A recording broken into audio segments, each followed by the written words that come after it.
Hello, I'm Bas Hamer from Possum Labs, and today we'll be talking about the tutorials related to the web, specifically the first one where we are talking about selectors. So let's hop on over to our tutorial project and see what we have going on. Okay, so because we're dealing with Selenium, you do need access to a Selenium node. And the way that we do things usually is with using a hub and then nodes, and we use a Docker Compose file. If you're unfamiliar with Docker Compose, it's a way to wire up multiple Docker containers at the same time. This one has slipcast setup as well. We'll talk about that much later on. But what you really care about is this part. You have a hub and you have Chrome nodes which are pointed to the hub.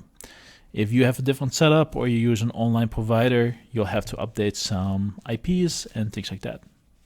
So the way that the application finds the grid after you get it up and running, this one by default sets it up on your local host with port 4444, is through here. Right, here we have our link to the hub on localhost, which is what the Docker Compose file is configured for. It has a retry limit for how long it will try and look for things to show up on the pages. By default, we set it to 10 seconds. If your application is faster, awesome, drop the number down. If your application is slower, I'm sorry, make the number bigger. If you use an online provider and you have to provide a username and access key, you can do that in here, or you can use an environment variable to do so. I would advise an environment variable, considering passwords in config files is never ideal.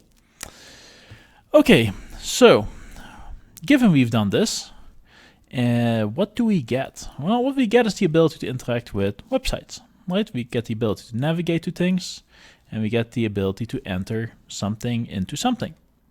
And what we're really caring about is this into the element username in this case. Now, how does it figure out what the element username is? Because that's what selectors do. What selectors do is it allows you to specify the visible text on the page, and then behind the scenes it will actually try and find the inputs related to those pieces of visible text. Now you can pass in a lot of different things for selectors. Right, here's some different examples. You can pass in the visible text, like in this case login. You can pass in an XPath, you can pass in a CSS selector, or you can pass in an ID. All of those will work. And this one's commented out because the website didn't have an ID right now. So the other thing is that you use the same notation for both into the element, right? But also when clicking the element, or when the page contains the element. All of these different things use selectors behind the scenes, and there's a lot of patterns that we'll look for you. Now, not all the patterns are in here because it's a little hard to simulate everything on a single website, but if you want to look at exactly what patterns are supported, then what you can do is you can hop over to the source code. And when we go into the source code, we will see that there is under test, there is the Possum Labs DSL web integration tests. And here we have a bunch of different examples. So let's take a look at active elements. And here are all the different versions that we support. Of course, it's not extensive with every possible permutation, but has a lot of different permutations, where we inject some HTML, which is down here. And we have then the part where we enter the value into the element, and then the element has the value. And then we just template it out. And here you can see the different bits and pieces of HTML we support. So for instance, if you have a label with a 4, then input which has an ID that matches the 4, and then it will find the information inside the label and it will work. If you have a label with the text with a nested input, it will work as well. If you have an input which has an ARIA label, it will work as well.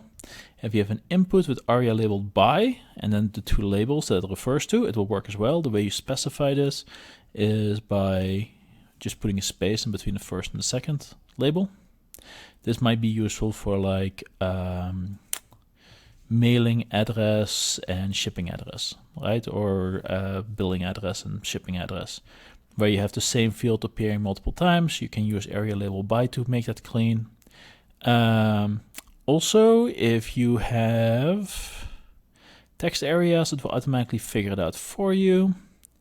And there are more complicated scenarios as well. And there are lots of these different permutations. The idea is that most of the commonly used patterns that people have for putting text on a page and relating it to an input is going to end up being supported. And it provides you a single interface to interact with these particular elements. So for instance, when you enter Possum for the element password, it doesn't really care what kind of element password is. It will try and do the best for what it can find.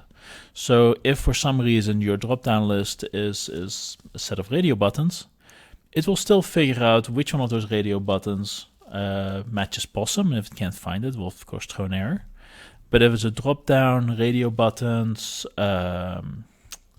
text box, autocomplete text box, text areas, all of those types of different elements that can appear on your web page, it will actually just try its best to work around what's there and make things work. So you're not specifying what kind of element you're dealing with.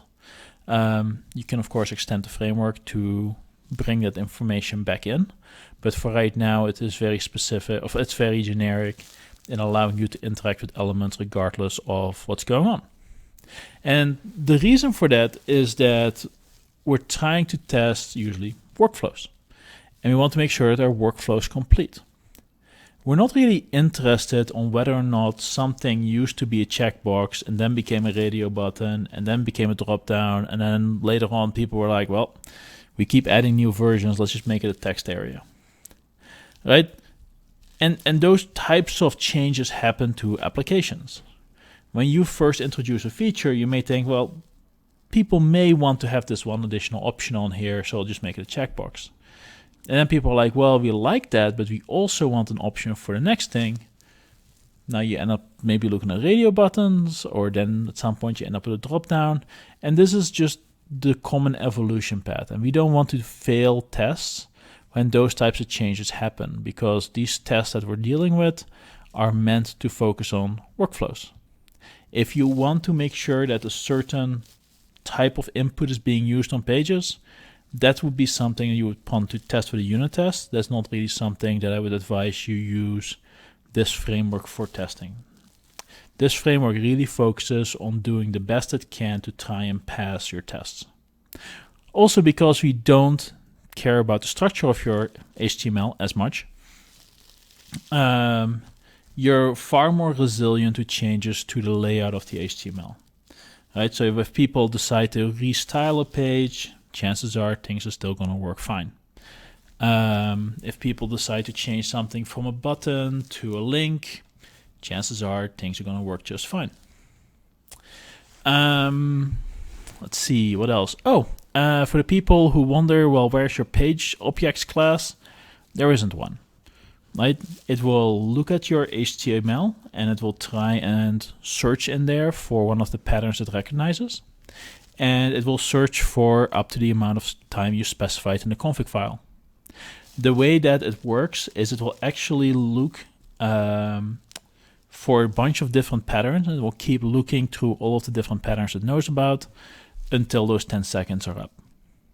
So there's no explicit waiting happening. What's actually happening is it does a bunch of searches without waiting, and then once one of those searches responds with a positive result, it will let all the other searches that are higher priority finish first, and then it will take the result that has the highest priority.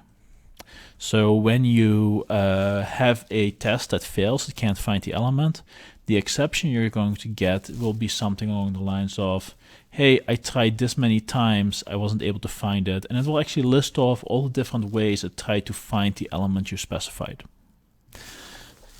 So that is the long and short of selectors, right? You can use selectors both for entering text, for clicking, for finding stuff on a page and validating the values. And there are ways to extend it, and we'll cover that in the more advanced topics. If you have particular patterns that are not supported in your application, then by adding the pattern and teaching the pattern to the framework, you have the ability to just consume the web pages in your application, and you don't have to create page objects. I'm not a fan of page objects. I think that they are a maintenance nightmare, and I like to avoid them as much as possible. So yeah, please let me know if you have any questions in the comments below. And after this, we're going to go on to dealing with tables. Thank you very much for your attention.